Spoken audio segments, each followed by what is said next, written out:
Thank you so much, Maureen, and thank you, everyone. It's good to be with you all today. I'm going to apologize at the beginning here. I'm a little bit under the weather, so hopefully my voice will hold out for the duration of the session, but I just wanted to give you all a heads up just in case I have to go off camera for some reason to rehydrate. It's so good to be with you all today and to be talking about a topic that is so near and dear to my heart. The focus of this session is on creating online and blended spaces for first generation students to flourish. And I titled it, the first part of the title, Beyond Belonging, because my inspiration was, as you'll hear more about in the next bit of time that we have together, this idea that it's important, I think it's essential that we create spaces where students feel like they belong, safe spaces where they feel like they belong. But I also wanted to imagine what it would be like in my own classes that I teach online and in blended formats to move beyond that. So what's sort of the next step? How can I create a space where individual identities, student identities, are celebrated? And as I mentioned, I will share more about that and the journey that I've taken in that regard throughout the presentation. And I would invite you all to do the same.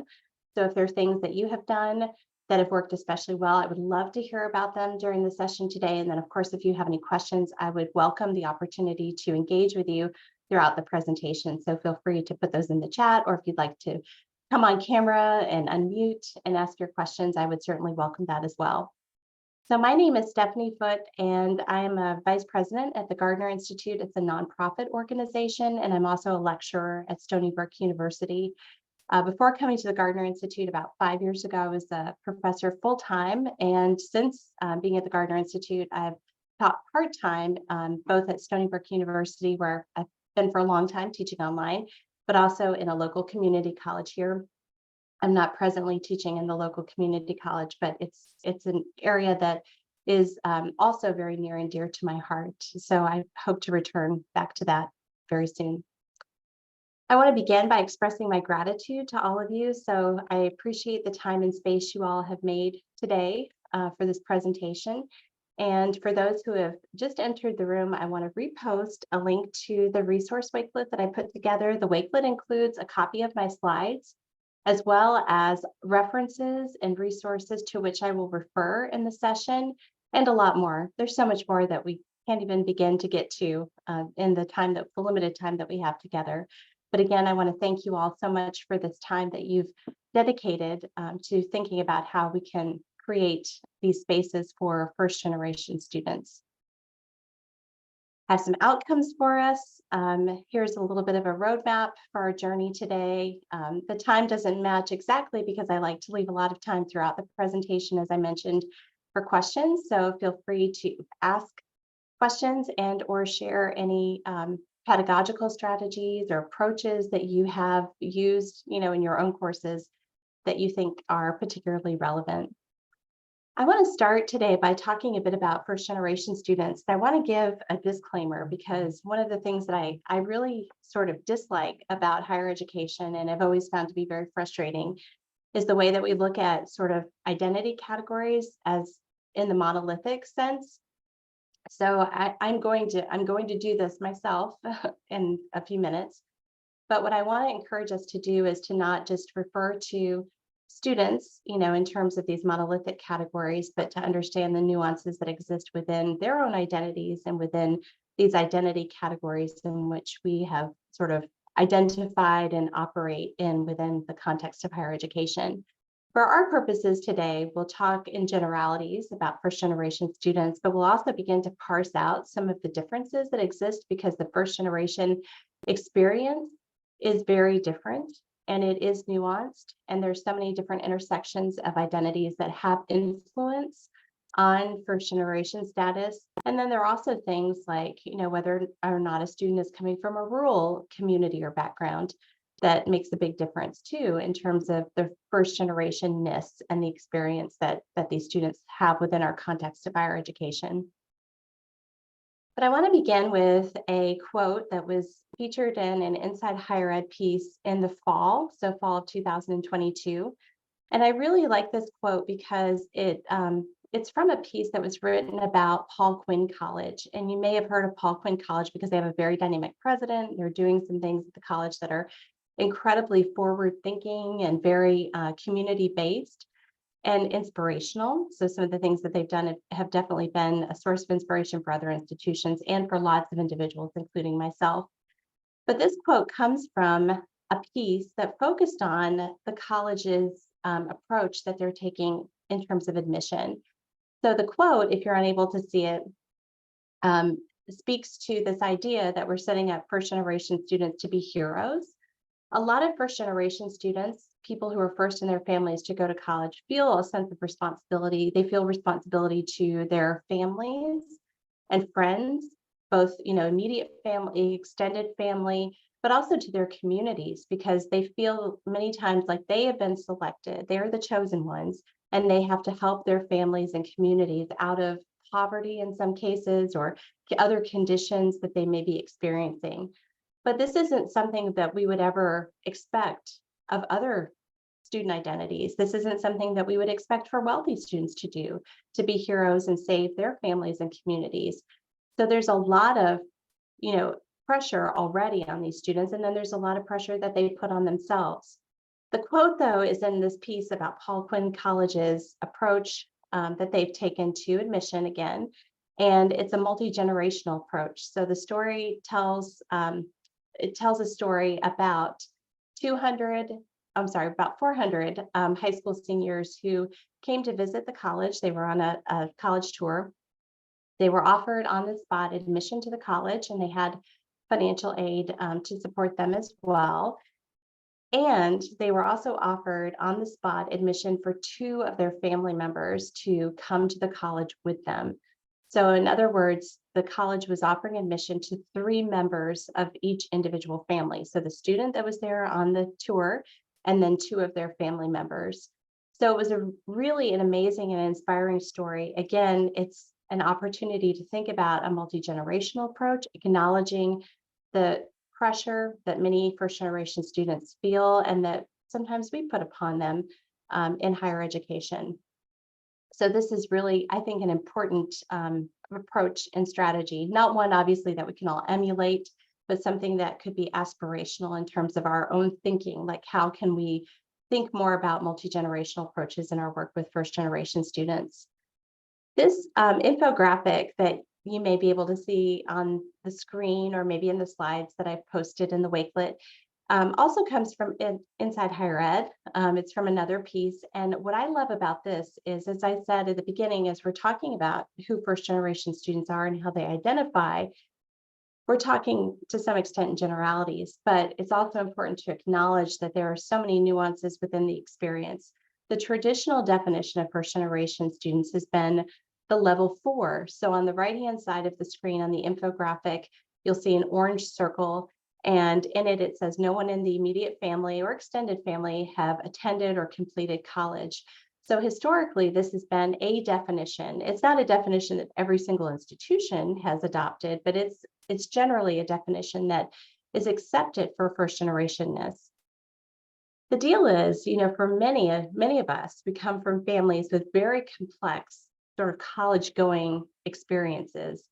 And so first generation students don't necessarily always look like this. So as we begin to parse out these experiences, the authors of this piece have identified different levels. So level 1 speaks to this idea that parents or guardians have attended some college but didn't necessarily complete. So there may be some familial knowledge about the college going experience, but not enough necessarily to support the student all the way through the experience. It may be a little bit more complex than that, but this idea that there is an acknowledgement that this is an aspect of first generationness. Level 2, siblings have attended or completed college, but parents didn't attend.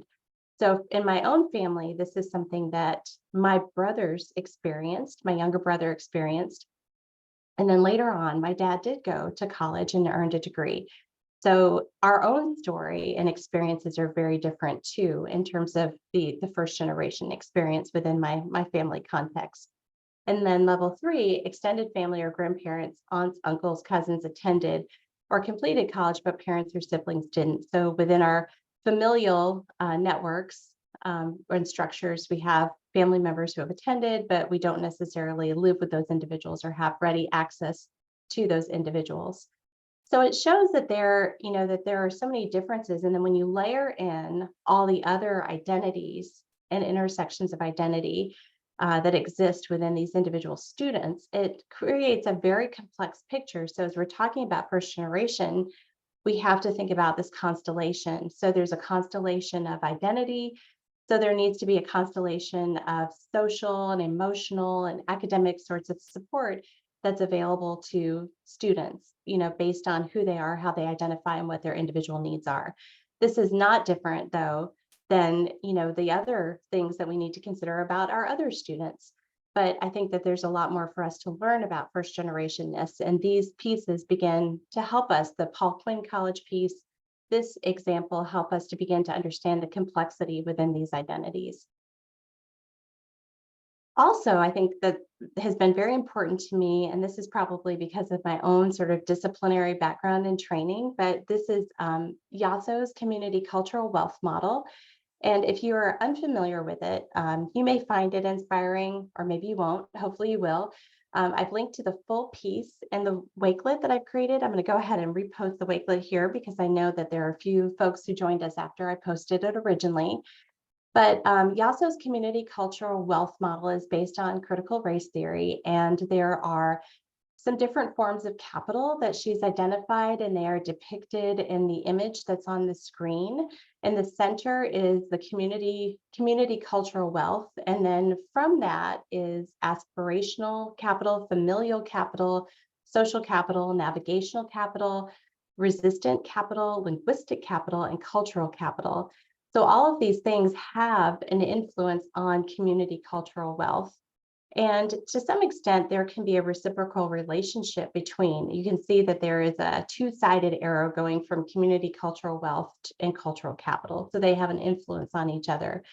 But what I love about Yosso's model, we don't have time to go into all of the details of it, but what I really love about it is that when it was introduced in 2005-ish, it really reframed some of our thinking about first generation students, but also about historically marginalized and resilient communities and identities.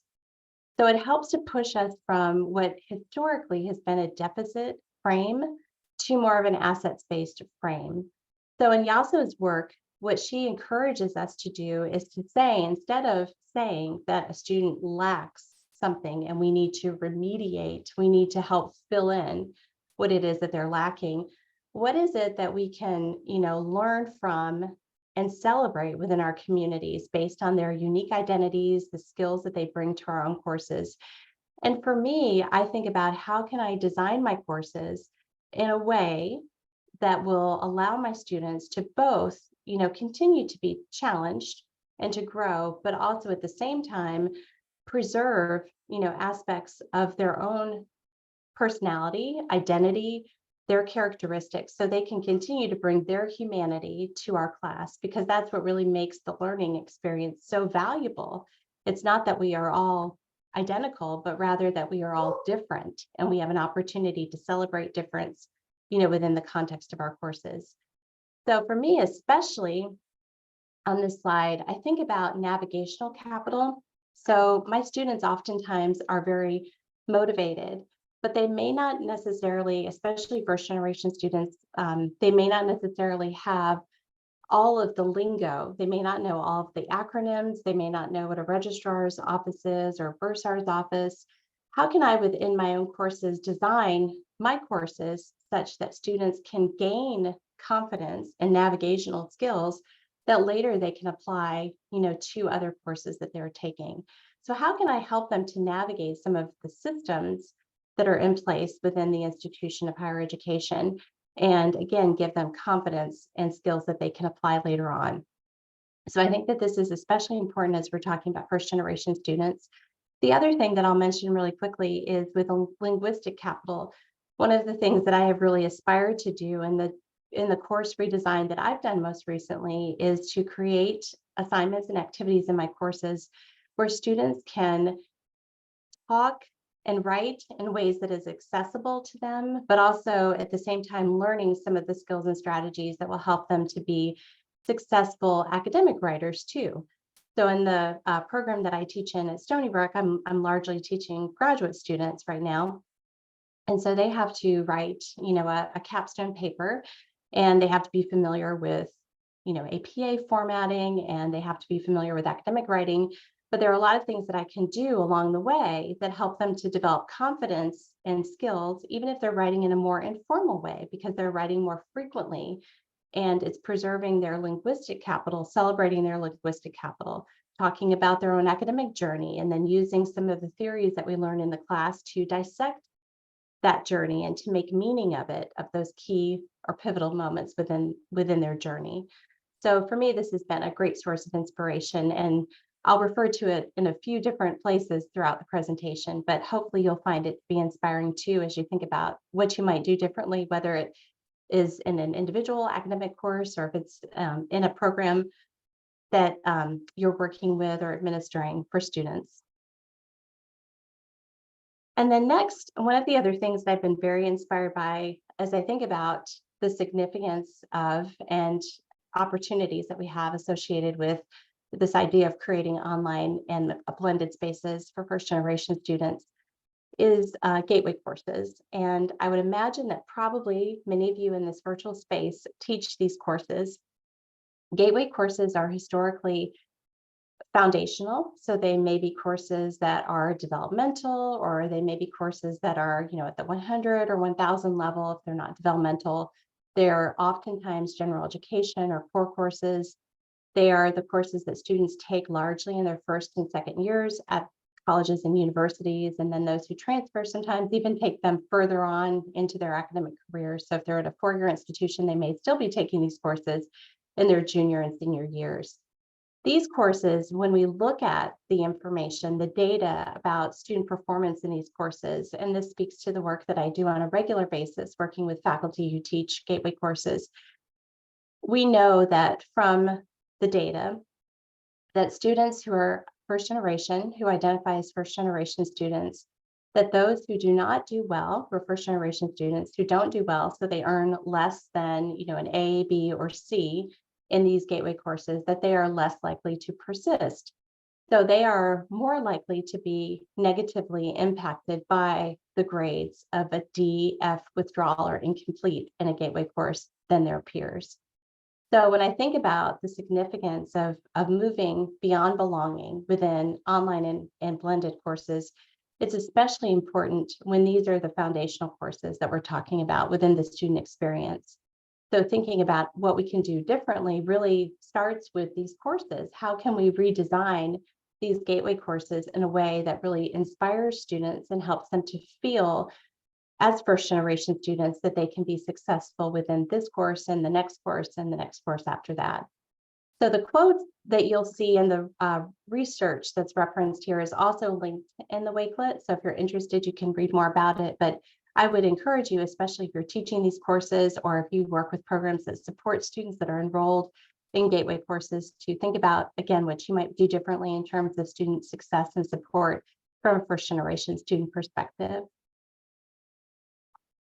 And then lastly, about first generation students, a lot of what I have referred to and some of what I will talk about in the next section has been documented in this annotated bibliography that I contributed to that came out just over a year ago. It's an open access publication published by the Center for First Generation Student Success, which is affiliated with NASPA. And I would encourage you, if you have time, to take a look at it. There are a lot of different sections within it. There's some really fun sections, looking at how first generation students have been portrayed in multimedia and movies, but then also, looking at from a pedagogical perspective, what we know about first generation students in the classroom and teaching practices that respond to their needs. Again, some of that I'll get to in just a minute, but also some of the other characteristics of first generation students and first generationness. So I would encourage you, and I've linked to the annotated bib in your Wakelet, the resource Wakelet that I've created for this session. Would encourage you, as you have time, to take a look at it. It's an interesting read, and I can't wait, to do the next addition of it. I think there's so much out there, but then there's also a need, as we've identified in the annotated bid, for more research in particular areas. So I know I've gone through this really quickly, but I want to give you all an opportunity for a few seconds at least to pause and reflect and to think about what you know about your own first generation students. And I would also encourage you to think about from what sources do you gather this information. So do you know anything about your first generation students? What do you know? And then from what sources do you gather this information? So what do you know about your students? And from where do you get that information? And if you'd like to, you can use the chat to post that, or you can just reflect on your own. And I'll give you just a few seconds to do that.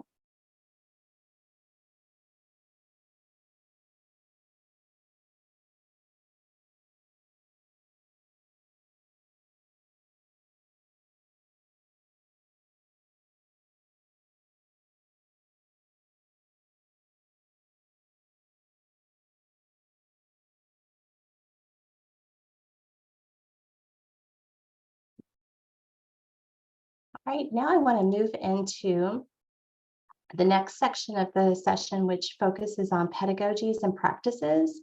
And here I'll reflect on some that are very specific to first generation students and others that are not so specific, but include first generation students.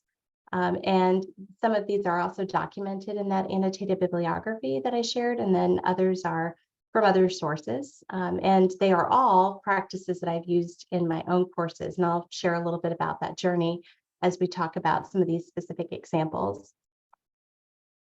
So the first thing that I have been very inspired to do in my own courses, regardless of the level that I'm teaching or the students involved. So whether it's, I'm teaching to a large group of first year students, some of whom are first generation, or I have graduate students, again, some of whom are first generation. I have attempted to really humanize my pedagogy and to take a humanistic approach in terms of my own courses and my course redesign. I was really inspired, although I've been teaching online for a long time, I've also taught in person. I taught in person actually for a long time too, before moving into the role that I have now. And I have taught also blended courses for quite a while.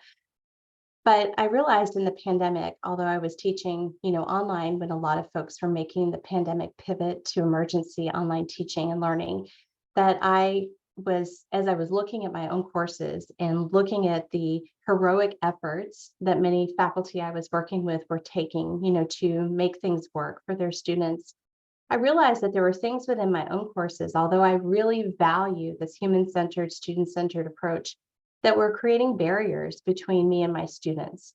There were things that I was looking at and seeing expressed rigor that was not appropriately placed.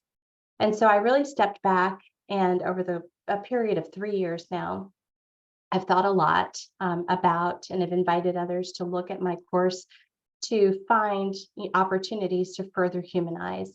And I think for me, this has been a really important part of my journey because it's something that I always felt was significant, but I didn't necessarily always know how to execute it in my classes. I didn't always feel empowered to do that. So I think it's part of my own journey, to understanding who I am and interrogating my own identities.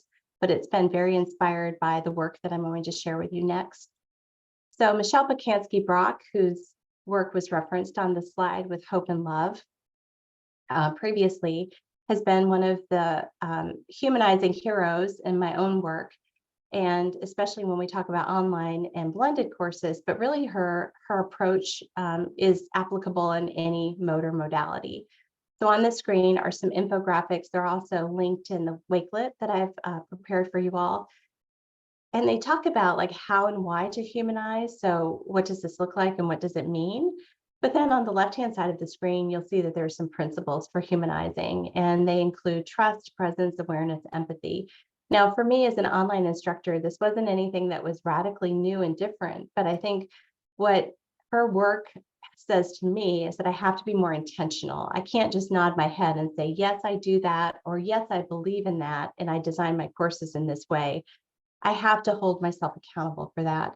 And that's what I've learned in this process. And so one of the tools that I've created for myself that I'm sharing with you all today is in the Wakelet. I'm going to post the link to the Wakelet again, since there are some folks who have very recently entered this space. In the resource Wakelet is a course redesign and reflection document that I created to use to hold myself accountable for the kinds of things that I'm doing in my own course, but also throughout this journey, the reflection that I'm doing, the ways in which I'm examining how I'm showing up in my courses. How do my values, my beliefs, my own identity as a first generation student and other identities that I hold, how are those showing up and influencing the design and delivery of my online and blended courses? And so if you are interested, you can make a copy of the document. It's a Google Doc and it's linked in the resource Wakelet, and you are welcome to use it on your own, or you can modify it and use it if you wish. But it's really been inspired by this work of Michelle Pacansky-Brock and the way that I've, really thought a lot about and continue to think a lot about humanizing my courses, thinking about who my students are and how they identify, thinking a lot about Yosso's community cultural wealth model, which I shared previously, and about everything I know about first generation students and other identities to make some changes within my own courses. So some of the examples of the changes that I made, small changes, and I've made some other big changes too, which I'll refer to in a few minutes, but some of the things that you could do tomorrow, and probably you all have already done many of these things. But I have, for the courses I teach, my department and the college in which I teach at the university provides boilerplate language that I include in my syllabi, and I'm sure everyone does too. But, I've thought a lot about how I can humanize some of these statements. And in some cases, I've even worked to co-create them with my students. So when it comes to comments and statements about standards within our class and how we'll treat each other respectfully, so expectations for, treating each other, those are things that we can co-create. But I've also created some statements that are more humanized that I express to them both in the syllabi, the printed syllabi, but also in my liquid syllabus that I create for my courses. We don't have time really to dig into what a liquid syllabus is, but I would be very happy to talk to anyone offline if you're interested in learning more about that. But it's one of the things that I've done in my own courses to really make information accessible to students, and I'll refer to it at a few different places over the next couple of minutes. But I've posted a couple of these statements on the screen. So one of them is about inclusion. And this statement of inclusion specifically comes from a theory class that I teach. And so it expresses to my students that, I think we're all works in progress. And so there are times maybe when I and they may say the wrong thing. And in our community, we need to keep each other accountable, but we also want to do so in a way that is respectful to ourselves, to others. And we want to keep in mind that, this is really sometimes difficult stuff that we're dealing with, but, we have each other and we have to be respectful of our backgrounds and different identities and experiences and positions as well, which is really critical. The next statement has to do with teaching and learning during a pandemic. And of course, this statement first emerged, I created it first when I was, when we were all in the pandemic initially. And although we're, in a different phase of this, I've continued to revise this statement and keep it within the documents in my course. So in the printed syllabus, printed the PDF version, or in the liquid syllabus, I have this statement that really centers, I think, the courses that I'm teaching around my students. So I'm not teaching my subject, I'm teaching students. They're human beings. And I'm communicating to them that above and beyond everything in this class, you are of the utmost importance. So instead of asking for a doctor's note or other documentation when things are not going well, we have, a protocol in place. So you have an opportunity to make up missed assignments. You don't have to worry about explaining everything to me. I want you to focus on and prioritize your health and well-being above and beyond everything in the class. And it's not, for me, not just a statement about health in terms of, health, like keeping ourselves healthy, not sick, but, our own well-being and mental health as well. And so I try to explain to my students and challenge myself every semester to practice this as well. So these are not specific to first generation students, but I've been very inspired by the experiences, the literature, the research around first generation students as I have crafted these within my own courses. Next is universal design for learning. So I have used this a lot. It's I think, very important from a first generation student perspective. If we go back to Yosso's model, if you were at the beginning of this presentation, I shared Yosso's community cultural wealth model. If you weren't here, you can link to the paper in the resource wakelet. But within it, as I'm thinking about, helping my students to develop all of these different forms of capital and then to draw on the capital that they're bringing to my classes, I want to find ways to celebrate and acknowledge their unique perspective, culture, belief system, and their identities. And so for me, I take this universal design for learning approach. There's information in the wakelet about universal design for learning, and Thomas Tobin is one of the great thinkers in this space. But I also look a lot to Tisha Fitzgerald. She's one of my other heroes. She's done a lot with social justice and universal design for learning. So I've linked to some of her writing and a really great webinar. She's got a fantastic book on this topic. But from a first generation student perspective, I'm looking for opportunities for different forms of engagement. So one of the things that I've reconceptualized in my own courses is how students engage and what engagement looks like. So in a traditional classroom, engagement may be students speaking in class, but in an online and blended course, engagement can look very different from that. It may be participation in a discussion board, but it, could also be the number of times and the amount of time a student has accessed a particular resource within the class, or it could be, some other form of interaction. There are a lot of ways to measure engagement. So I'm looking at designing my courses in ways that will promote different forms of engagement, not just a traditional written discussion board, but how can I incorporate videos and voice threads and other forms of engagement within the context of the course. I use Padlet a lot, even in asynchronous courses, or Jamboard or Mentimeter. So that way, students are able to express themselves and their thoughts and reactions differently than, a traditional written discussion board. Also, I'm looking for multiple means of representation. And I think that's especially important for students who identify as first generation, because they need to see themselves, like all of our students need to see themselves in our disciplines and in our courses. And in the courses that I teach, so using the theory course, for example, some of the theory that we study has been designed based on research that involved, white men going to college in the 1950s and 60s and early 70s. And so my students don't immediately see themselves, like I didn't immediately see myself, in that research and or in the theory. So I have to find ways to look at more contemporary examples. So I do some of that, but I also invite my students to do this as well by incorporating them as discussion leaders. And so this is a simple concept that I've been doing for a long time, but one of the expectations is that they will bring in additional source material that becomes part of the module that focuses on whatever theory it is or model that we're studying that particular week. And it helps them to, again, see themselves within the research. And also it brings in contemporary sources that aren't necessarily journal articles, but they could be pieces in other, more timely sorts of publications, or they could be mass media too. And it really enriches our understanding and application of the theory and models that we're learning within the context of the course. And then lastly, under action and expression, I invite my students, because I'm thinking about these multiple means of action and expression, I invite my students in my courses to choose assignments. So I have, for each major assignment, I have different alternatives, and they can choose, whatever they want to do. So sometimes they choose to challenge themselves by making videos, or doing a recording. Or this semester, I had a lot of students who've never done PowerPoint. And so they wanted to challenge themselves to do a PowerPoint presentation with notes.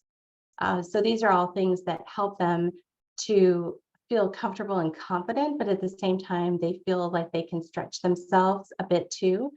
So that way they're not just doing what they've always done, but we're thinking through how they can do something that they would feel safe doing, but at the same time challenged by.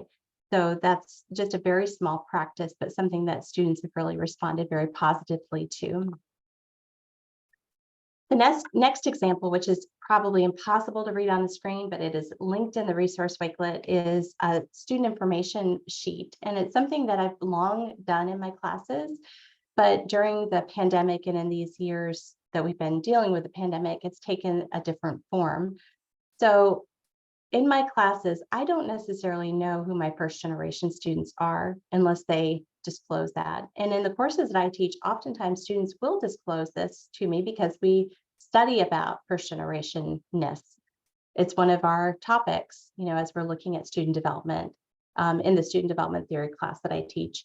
But in other courses that I teach, students, may not divulge this information, or they may not even be aware of the fact that they could be, by definition, a first generation student. I know with the community college students that I've taught, when I talk to them about first generation student status, many of them do not identify in that particular way. But I like to find out from my students about how they identify and a little bit more about their own experiences, their expectations, their fears, their desires for the class, because all of this information is helpful, not just, for first generation students, but as we're thinking about designing courses that really communicate belonging and move even beyond inclusion. So meeting students' needs and moving even beyond that. So this example I really love. When you have time to look at it, hopefully in the resource wakelet, you'll see there are a series of questions. It asks students about their name and pronunciation and pronouns, career goals, where they grew up, something that they're good at or proud of. But it also asks them how they'll access the information in the course. Do you expect to be on campus most of the time or off campus? You can ask about reliable internet. That's a question that many of us started to ask, during the early phases of the pandemic. But then it asks about study strategies, what you appreciate instructors do, what you dislike when instructors do, questions you have about the class, anything else that you'd like to share about yourself and your identities. So there are some really good questions here. But what I love about the piece, the article, even though I'm not a biologist, and this is from a Journal of Microbiology and Biology Education, what I love about this is that the authors, Kilpack and Milan, have identified in the paper approaches that we can take as we're learning these things about our students. So how can we respond as we're learning in the first few days of class, all of these things about our students? And one of the things that I've decided to do and have begun to do this semester is I've been doing this for a long time, gathering this information. I share this sort of a survey with my students about a week before the class begins. So those who are registered in advance get it. And then I continue to send it out during the first week of add drop, because occasionally I'll have a student who adds a little bit later. So I keep sending it out. But what I also do is I have a wisdom wall. So my students from this semester have completed a wisdom wall activity where they have posted videos and written pieces and images that convey wisdom to their peers, their future peers, about the class, and helps to dispel some of the myths. So for example, a lot of students enter my class and they're very concerned because they may have never had psychology before. And they think that this course is going to be a very rigorous psychology sort of course, the student development theory course, and that they'll be at a disadvantage because they've never studied this sort of theory ever, or they may be fearful of APA formatting.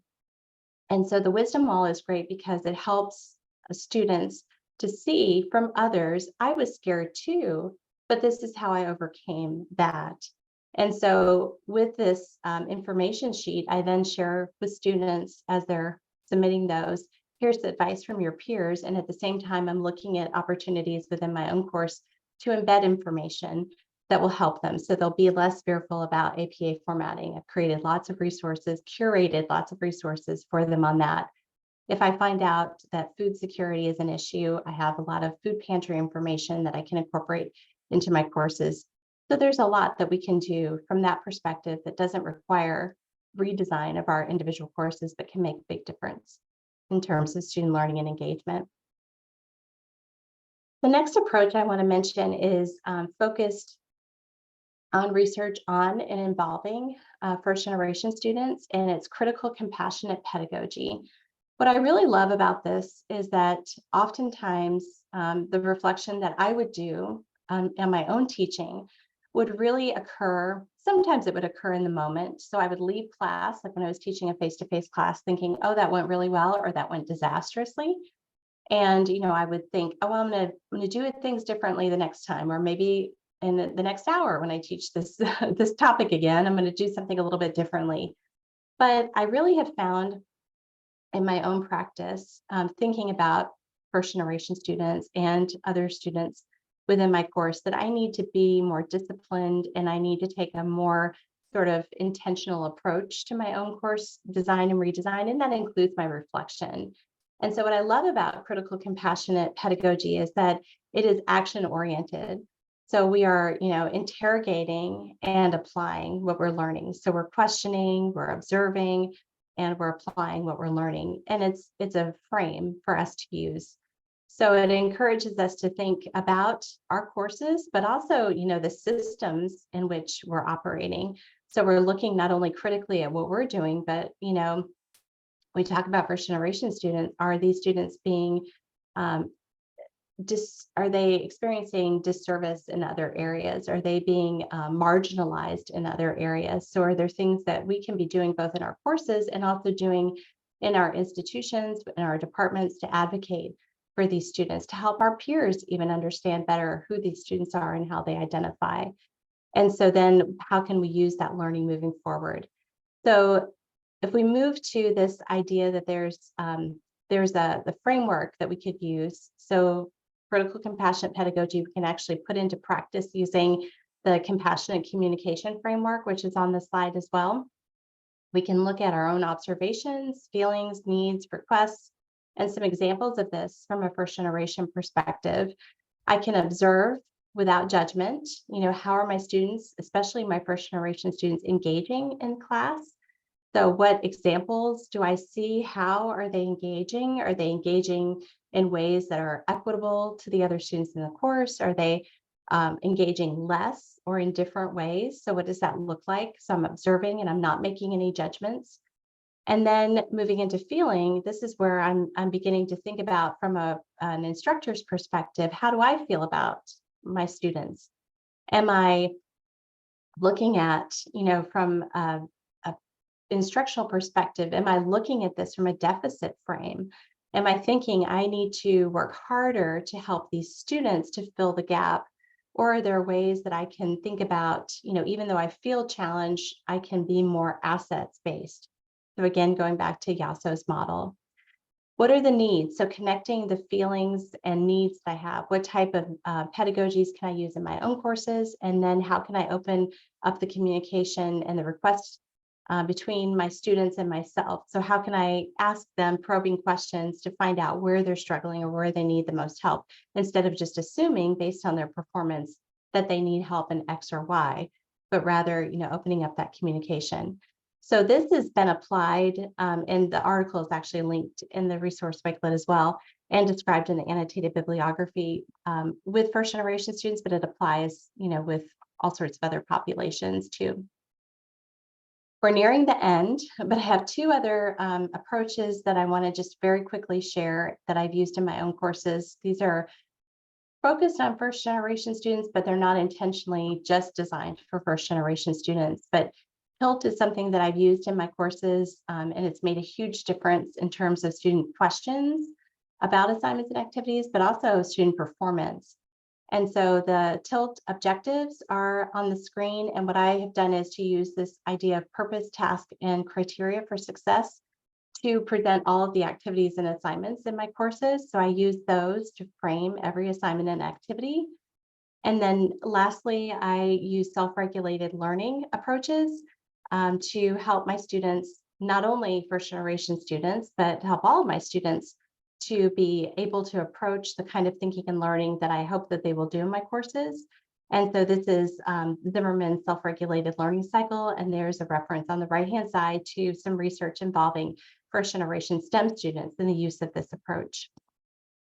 As we wrap up now, in your Wakelet that I've created, there's a Padlet, a link to a Padlet, and I will also put the link directly in the chat for anyone who's interested in contributing to any takeaways, questions. But I just want to open it up to see if there are things that you'd like to ask about, or if you would like to share that you've done in your own courses. And I know that we have just a couple of minutes left, but I would love to hear from you all. And I've also included my contact information at the end. So if there are questions or comments, I would love to stay in touch with you all as well. Let me go ahead and grab that Padlet link, and I will put that into the chat for y'all.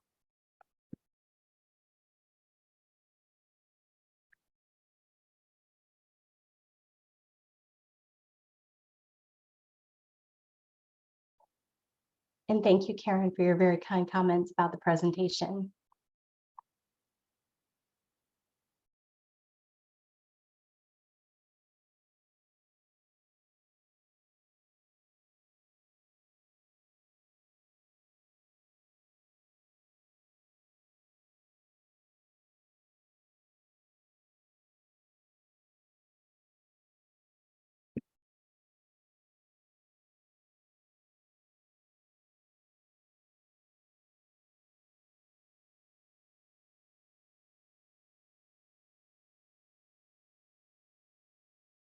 And thank you all for your kind comments. Does anyone have any questions or anything that they would be interested in sharing with the group? And I should apologize again, I'm under the weather.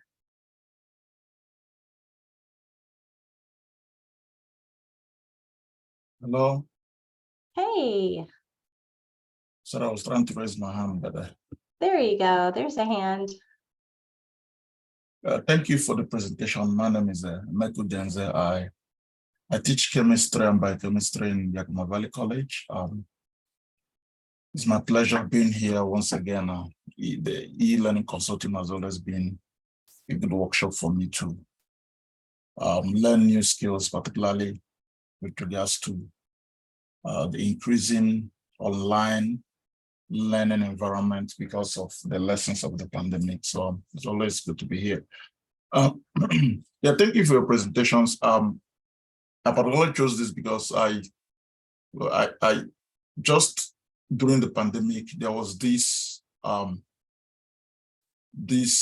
will I put it? There was this trendy of a lot of work done with the cultural responsive teaching, and people were jumping into doing this work. But as the pandemic fades, people are beginning to slack, and those that I, as a person of color, considered allies, began to develop cold feet to continue doing this job, just beyond the trendy of what the pandemic brought about. So I'm happy that you have actually talked about a couple of those equity frameworks that you've applied in your classes that are very, very important. One of them, the three of them that I've actually applied in my classes, you talked about them, like the tilt. I'm going through tenure process. One of my tenure goals is that I'm going to be making all my assignment and labs to be very transparent using the tilt framework. Because in Yakima Valley College, I'm part of the tilt accessibility and universal design facilitation team that provides